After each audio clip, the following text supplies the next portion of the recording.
Hey guys, this is Gerry, reporting for Kids First. Today we're reviewing the brand new documentary, Making Waves, The Art of Cinematic Sound. This is an absolutely excellent documentary that not only looks at sound in today's movies, but throughout the history of cinema as well. What I really loved about this documentary is just how in-depth it gets into a very hidden art form. Despite sound making up more than half of every film we've ever seen in our lives, it gets merely 1% or less of the recognition. It truly shows how sound can develop character, story, and most importantly, communicate emotions. Indeed, after watching this documentary, you start to realize that sound helps encompass you into the world that the movie takes place in. And without it, films would be quite different. However, what stood out the most to me in this documentary is how it humanized the creators behind the microphone. By looking in depth at people's lives and their relationship with the art of sound, we truly get a very human and personal look. A great example of this is the story of Ben Burtt. Ben is a sound designer who is very famous for films like Star Wars, Indiana Jones, and WALL-E.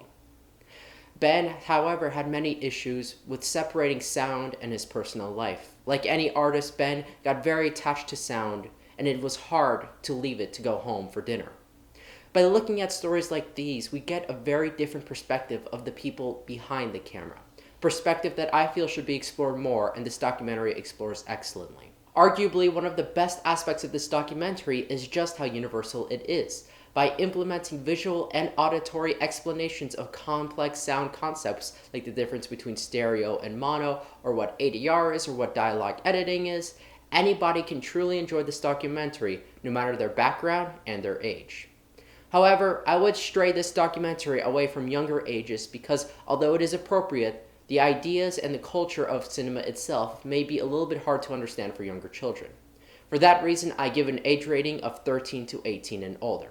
I absolutely give this documentary 5 out of 5 stars because of just how well made it is and how versatile it is for explaining sound to truly anybody who wishes to learn about it. If you'd like more information about this documentary, you can go to www.makingwavesmovie.com. I'm Gerry reporting for Kids First. Bye! Makes these moments eternal.